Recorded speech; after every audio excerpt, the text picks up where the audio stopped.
Assalamualaikum dan salam sejahtera. Para pendidik dan penonton sekalian, bersama-sama dengan saya pada hari ini ialah seorang tokoh pendidik, iaitu Encik Muhammad Dahlan bin Muhammad Ramli, pendidik yang akan berbicara tentang tajuk kemahiran berfikir dalam pemahaman karangan. Apa khabar Encik Dahlan? Khabar baik. Tajuk perbincangan kita pada hari ini ialah kemahiran berfikir dalam pemahaman karangan. Jadi sebagai permulaan mungkin Cik Dahlan dapat menerangkan bagaimanakah lazimnya guru memberikan latihan kepada muridnya untuk memahami karangan pada masa sekarang. Secara lazimnya murid-murid digalakkan menjawab soalan-soalan pemahaman di bahagian akhir karangan tersebut. Nampaknya cara ini pengajaran hanya berlaku secara satu hala, kerana murid hanya digalakkan menjawab soalan itu secara bersendirian. Cara ini pun baik juga. Namun demikian, kita harus mengambil kira bagaimana proses mengemukakan soalan itu berlaku supaya dengan ini kita dapat membantu murid-murid memahami karangan tersebut. Jadi kita seharusnya mengemukakan soalan itu secara lisan, supaya dengan itu kita dapat mengetahui, kita dapat mengetahui bagaimanakah kemampuan murid itu menjawab soalan. Dan jika dikenal pasti bahawa soalan yang dijawab itu kurang memuaskan, maka guru boleh membantu murid tersebut menjawab soalan dengan lebih tepat. Ataupun guru boleh juga meminta rakan pelajar ataupun rakan murid itu tolong menjawab bagi pihaknya. Kemudian kita juga dapat mengaitkan soalan itu dengan pengalaman murid. Jadi murid-murid akan rasa dirinya dihargai apabila kita mengaitkan soalan-soalan itu dengan pengalamannya.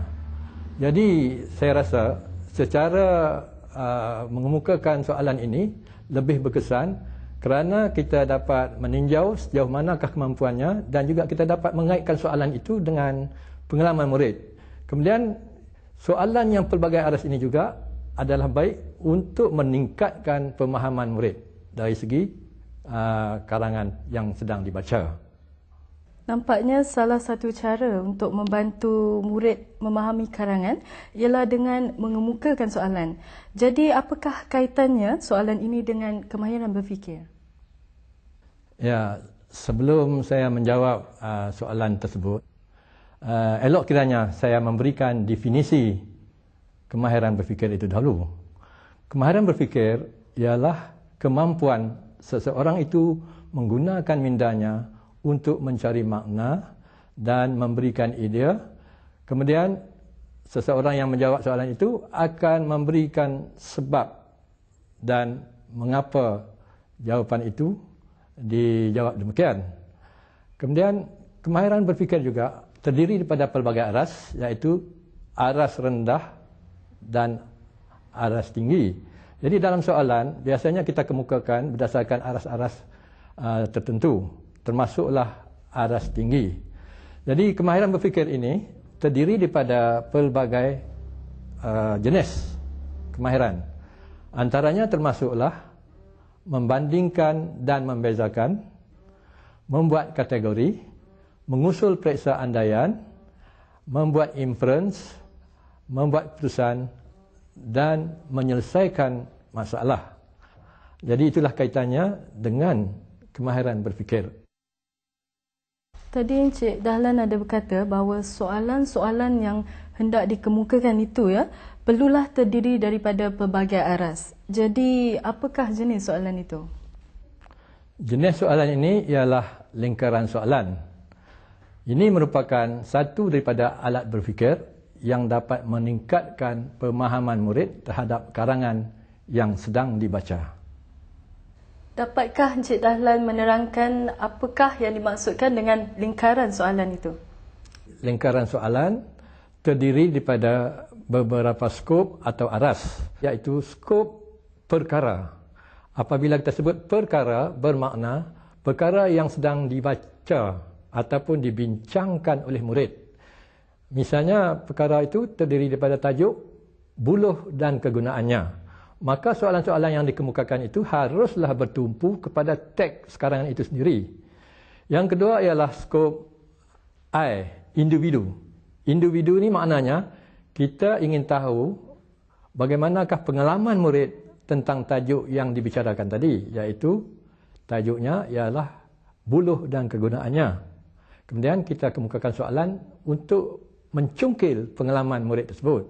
Kemudian skop yang ketiga ialah skop LI, luar individu. Luar individu ini bermakna kita kemukakan soalan yang boleh mencungkil pengetahuan ataupun maklumat yang diperoleh oleh pelajar ataupun murid tadi daripada sumber-sumber lain seperti sumber daripada tokoh-tokoh tertentu dan juga bahan bacaan. Seperti yang kita lihat dalam rajah ini menunjukkan bahawa yang di tengah-tengah itu ialah teks yang sedang dibaca, iaitu buluh dan kegunaannya. Jadi secara mudahnya kita kemukakan soalan berdasarkan P perkara, I individu dan LI luar individu. Maknanya PI-LI. Jadi secara mudah kita sebut pilih. Soalan berdasarkan pilih. Kita telah berbicara tentang jenis-jenis lingkaran atau skop soalan. Jadi Encik Dahlan, bolehkah Encik jelaskan langkah-langkah pengajaran dan pembelajaran untuk menggunakan lingkaran soalan ini? Cara menjalankan kaedah ini ialah guru perlu menyediakan bahan. Misalnya dalam hubungan ini guru menyediakan bahan yang bertajuk buluh dan kegunaannya. Kemudian guru hendaklah mengedarkan bahan ini kepada semua murid dan minta mereka membaca bahan itu secara senyap.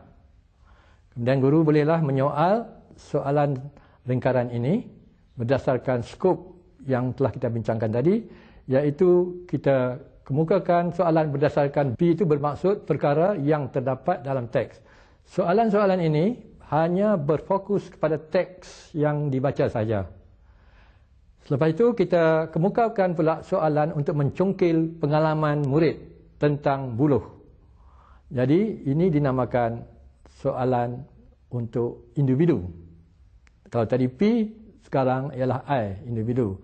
Dan akhir sekali cikgu bolehlah kemukakan soalan untuk mengetahui sumber tambahan yang diperoleh oleh murid, sama ada daripada orang lain ataupun sumber bacaan ataupun daripada ramalan mereka terhadap masa akan datang.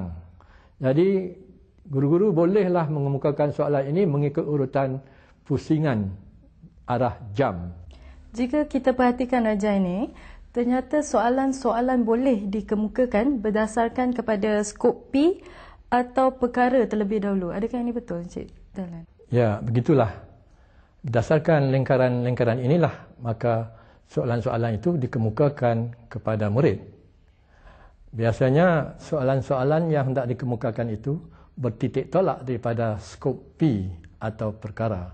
Kemudian guru bolehlah mengemukakan soalan dalam bentuk I ataupun individu. Seterusnya, guru hendaklah mengemukakan soalan yang bertujuan untuk mencungkil pengalaman luar murid, iaitu soalan berbentuk luar individu atau LI. Kemudian guru bolehlah meneruskan dengan menggunakan soalan-soalan lain mengikut lingkaran-lingkaran yang sesuai. Jadi Encik Dahlan, bolehkah kita menggunakan petikan buluh dan kegunaannya untuk menunjukkan contoh yang sebenar tentang setiap jenis lingkaran atau skop soalan tersebut? Baiklah, saya akan menerangkannya dengan lebih terperinci lagi tentang soalan-soalan yang akan dikemukakan oleh guru supaya kita dapat memahami keadaan ini dengan lebih jelas lagi. Dalam konteks pengajaran dan pembelajaran bahasa Melayu, P merujuk kepada tema, tajuk, isu-isu semasa, idea, peristiwa atau teks yang sedang dibaca. Misalnya dalam hal ini, perkara ialah buluh dan kegunaannya. Oleh itu, guru hendaklah mengemukakan soalan yang berkaitan dengan tajuk buluh dan kegunaannya.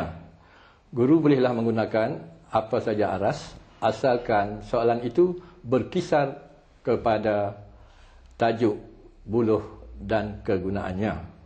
Semasa menyediakan soalan untuk skop perkara, guru bolehlah menyediakan soalan-soalan pelbagai aras. Misalnya, kita bertitik tolak daripada aras pengetahuan, pemahaman, aras aplikasi, aras analisis, aras sintesis dan juga aras penilaian.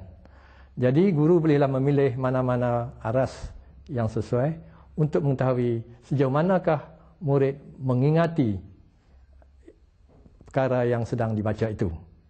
Jadi perlulah kita ingat bahawa soalan untuk lingkaran P hendaklah dipetik secara langsung daripada teks. Dengan kata lain, jawapan juga hendaklah diberikan berdasarkan teks mata-mata. Cuba perhatikan klip video ini dan telitilah soalan yang dikemukakan oleh guru dan juga jawapan yang diberikan oleh murid. Buluh tergolong dalam jenis tanaman apa? Siapa boleh jawab? Sabik? Setahu saya, buluh tergolong dalam keluarga rumput, cikgu. Betul. Buluh tergolong di dalam keluarga rumput. Baiklah. Mengapakah buluh digolongkan dalam keluarga rumput? Siapa yang boleh jawab? Azhar? Buluh digolongkan ke dalam keluarga rumput kerana daunnya menyerupai rumput, cikgu. Betul. Sebab buluh daunnya menyerupai rumput. Betul. Okey. Baiklah. Seterusnya cikgu nak tanya kamu semua, apakah kegunaan buluh sebagaimana terdapat dalam karangan yang awak baca? Siapa boleh jawab? Daniel? Kegunaan buluh ialah untuk membuat raga, niru, batang payung, kelosong lemang dan bubu, cikgu. Betul, bagus Daniel. Baik, Daniel boleh duduk. Adakah kamu pernah menggunakan buluh untuk membuat sesuatu? Siapa boleh jawab? Baik, Afiq. Saya menggunakan buluh untuk membuat rangka wow, cikgu. Bagus, Afiq. Afiq menggunakan buluh untuk membuat rangka wow. Baiklah, Aini, ada apa-apa awak nak tambah? Saya menggunakan buluh untuk mengair pokok mangga, cikgu. Betul. Bahasa awak tu salah ya. Bukan pokok mangga. Buah mangga. Baiklah, seterusnya. Nampaknya guru mula beralih kepada lingkaran individu. Betulkah andaian saya itu, Encik Dahlan? Memang betul apa yang dikatakan oleh pengerusi tadi. Di sini dapat kita perhatikan bahawa guru cuba mengaitkan bahan karangan itu dengan pengalaman individu murid. Jawapan ini tidak terdapat dalam teks. Dan begitu juga kita lihat soalan seperti ini jarang-jarang dikemukakan oleh guru kepada murid. Bentuk soalan ini bertujuan untuk mencungkil pengalaman murid tentang tajuk yang sedang dibaca. Dengan cara ini, murid merasa diri mereka dihargai dan mereka berasa bangga kerana pengalaman mereka dapat digunakan dan dikongsikan bersama-sama dengan murid-murid lain. Jadi, eloklah kita perhatikan soalan-soalan yang dikemukakan oleh guru dan juga jawapan-jawapan yang diberikan oleh murid sekali lagi. Baiklah, seterusnya cikgu mau tanya. Ya, Ahwat, ada apa-apa awak nak tambah? Saya menggunakan buluh untuk buat tanglung, cikgu. Betul, bagus ya untuk membuat tanglung. Baik, bagaimana kamu membuat tanglung dengan menggunakan buluh, Ahwat? Tanglung yang saya buat berbentuk ikan.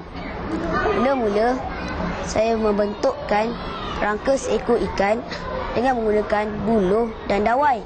Saya tampalkan plastik berwarna pada rangka ikan tersebut. Selepas itu, saya lukis mata sisik dan ekor ikan. Akhir sekali, saya ikatkan benang pada bahagian atas rangka ikan dan saya sangkutkan benang pada buluh yang telah saya raut. Pada waktu malam, saya nyalakan lilin dalam talung itu. Cantik, cikgu. Begitulah menarik sekali pengalaman Ahwat menggunakan buluh untuk membuat tanglung. Baik, cikgu nak tanya kamu semua. Siapakah yang ada pengalaman lagi menggunakan buluh? Kita tengok Iqbal. Iqbal?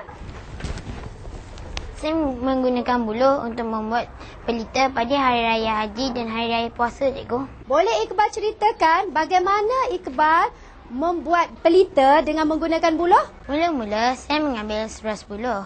Kemudian saya menebuk lubang besar di tengah-tengah buluh itu. Kemudian saya menebuk 2 lubang kecil di kiri dan kanan lubang besar itu. Lepas itu saya memasukkan semua pelita ke dalam lubang kecil yang saya tebuk tadi. Lepas itu saya menuangkan minyak tanah ke dalam lubang besar itu. Saya menutupnya dengan gabus. Akhir sekali saya pun meletakkannya di atas tiang kecil. Pada waktu malam saya pun menyalakan pelita itu. Nampaknya murid tersebut betul-betul menceritakan pengalamannya sendiri, bagaimana dia membuat pelita buluh. Dan saya lihat murid-murid yang lain juga begitu tertarik dengan pengalaman tersebut. Mungkin dengan perkongsian maklumat ni, murid-murid lain lebih memahami karangan yang sedang dibaca itu. Ya, memang betul apa yang dikatakan oleh pengerusi tadi. Sebenarnya, murid lebih mudah memahami cerita yang disampaikan oleh rakannya sendiri. Begitulah kekuatan dan keistimewaan lingkaran soalan ini. Encik Dahlan telah pun berbicara tentang lingkaran soalan perkara dan lingkaran soalan individu. Jadi bagaimana pula dengan lingkaran soalan luar individu? Soalan luar individu ini merujuk kepada soalan yang dikemukakan di luar skop individu. Dalam hubungan ini, soalan-soalan yang hendak dikemukakan untuk luar individu hendaklah berfokus kepada pengetahuan dan pengalaman murid yang diperoleh melalui orang lain, bacaan, peristiwa-peristiwa yang lalu, ramalan dan juga pandangan sendiri. Namun demikian, soalan-soalan yang hendak dikemukakan itu perlulah berkaitan dengan tema atau tajuk yang sedang dibincangkan. Jadi lingkaran soalan luar individu ni digunakan untuk mencungkil pengetahuan murid tentang buluh yang maklumatnya diperoleh berdasarkan sumber lain. Ya, memang betul apa yang dikatakan itu. Sebagai contoh, saksikanlah contoh-contoh soalan yang dikemukakan oleh guru ini. Baiklah murid-murid, siapa yang tahu apakah kegunaan buluh untuk masyarakat di tempat lain? Siapa boleh jawab? Nabiha. Cikgu, saya melihat remaja di Sarawak menggunakan buluh untuk menari sambil melompat dan melangkah di atas buluh yang digerak-gerakkan. Bagus. Nabiha pernah melihat orang asli Sarawak menggunakan buluh untuk menari-nari. Okey. Sakinah, ada apa-apa Sakinah nak tambah? Cikgu, saya pula melihat orang asli di Pahang mengetuk-ngetuk buluh sambil mengikut irama yang tertentu sambil mengiringi tarian tradisional mereka, cikgu. Okey. Bagus Sakinah. Baiklah murid-murid, siapa yang boleh ceritakan kepada cikgu apakah pula kegunaan buluh pada zaman dahulu? Siapa boleh? Mina? Cikgu, saya pernah membaca bahawa pada zaman dahulu, orang di negeri China menulis surat menggunakan daun buluh kering yang besar. Betul. Betul Mina. Mina pernah membaca buku bahawa orang Cina pernah menggunakan buluh untuk menulis surat. Ainul, ada apa-apa nak tambah? Cikgu, orang Cina juga menggunakan ranting buluh sebagai kalam untuk menulis. Betul. Dan orang Cina juga menggunakan buluh sebagai kalam untuk menulis. Baiklah murid-murid. Cikgu nak tanya lagi boleh? Apakah jenis tumbuhan lain yang seakan-akan dengan buluh? Siapa boleh jawab? Azim? Saya rasa pokok rotan, cikgu. Betul. Betul tak murid? Betul. Rotan seakan-akan serupa dengan buluh. Bagus Azim. Baiklah murid-murid, pada pendapat kamu, apakah persamaan dan perbezaan antara buluh dengan rotan? Cikgu minta murid-murid buat dalam pengurusan grafik yang cikgu edarkan tadi sebagai latihan. Mula-mula kita tengok persamaan dia dulu. Siapa yang boleh beritahu cikgu persamaan antara buluh dengan rotan? Siapa boleh? Baik, Izni. Dari segi persamaannya, kedua-duanya tumbuh liar dan hutan, cikgu. Betul, Izni. Kedua-dua tumbuhan tu adalah tumbuh liar di hutan. Baik, Haikal, ada apa-apa Haikal nak beritahu cikgu? Kalau tak silap saya, cikgu, kedua-duanya ada buku dan ruas. Betul. Kedua-dua buluh dengan rotan mempunyai buku dan ruas. Jadi, dapatlah kita buat kesimpulan persamaan dua jenis tumbuhan. Kedua-duanya tumbuh liar di hutan dan kedua-duanya mempunyai buku dan ruas. Baiklah murid-murid sekalian, sekarang kita meneliti perbezaan antara buluh dengan rotan. Siapa yang boleh beritahu cikgu? Apakah perbezaan kedua-dua tumbuhan ini? Siapa boleh? Wan? Dari segi ketupatannya, buluh lompang, manakala rotan tumpat dan padat. Betul Wan, bagus. Buluh lompang dan rotan tumpat. Okey. Bahaya, ada apa-apa Bahaya nak beritahu lagi perbezaan? Cikgu, dari segi cara tumbuh, buluh tumbuh menegak manakala rotan tumbuh memanjat dan menjala. Betul murid-murid? Baik. Zahid, ada apa-apa nak beritahu? Dari segi ketahanan, buluh mudah pecah dan kurang tahan, manakala rotan liat dan tahan lama. Betul. Ada siapa-siapa lagi nak beritahu perbezaan? Nadia? Dari segi harganya, rotan lebih mahal pada buluh, cikgu. Betul murid-murid? Rotan lebih mahal daripada buluh. Afiq? Dari segi kegunaan pula, pokok buluh tidak dapat digunakan untuk mengikat sesuatu, cikgu. Tetapi pokok rotan boleh digunakan untuk mengikat benda. Bagus, Afiq. Baiklah, sekarang kita telah melihat perbezaan antara buluh dengan rotan.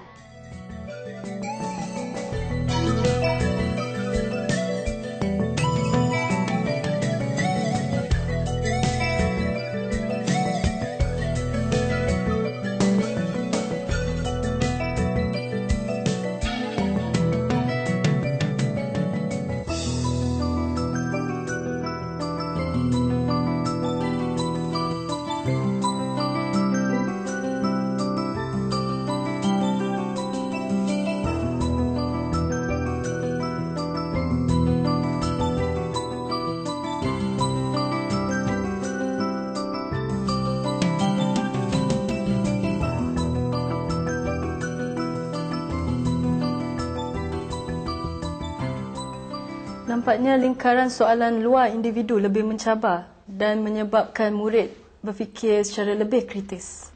Ya, memang betul apa yang diperkatakan itu. Lingkaran soalan P lebih menekankan pengetahuan dan ingatan pelajar tentang subjek yang dibaca. Lingkaran I lebih menumpukan kepada tujuan untuk mencungkil pemahaman murid terhadap perkara yang sedang dibaca. Dengan cara ini, murid akan dapat memahami perkara yang dibaca itu dengan lebih mendalam. Lingkaran luar individu pula bertujuan untuk menerokai sejauh manakah maklumat tentang bahan itu diperoleh daripada sumber lain, peristiwa atau masa yang lalu.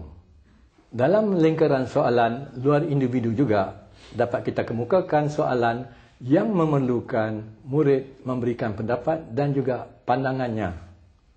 Di samping itu, lingkaran soalan LI juga menggalakkan murid memberikan pandangan, membuat persamaan dan perbezaan dan membuat ramalan terhadap sesuatu.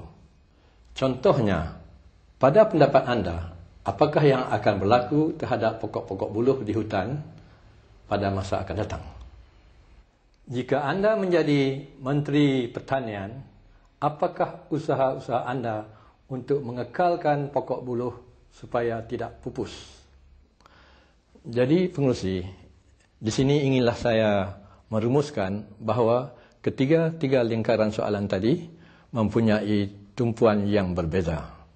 Lingkaran P untuk mencungkil pengetahuan dan ingatan murid terhadap perkara yang sedang dibaca. Lingkaran soalan I bertujuan untuk mencungkil sejauh manakah pengalaman individu murid tentang perkara yang sedang dibaca. Lingkaran soalan LI pula digunakan untuk mencungkil pengalaman yang diperoleh luar daripada diri murid, iaitu sama ada daripada orang lain, peristiwa atau masa yang lalu.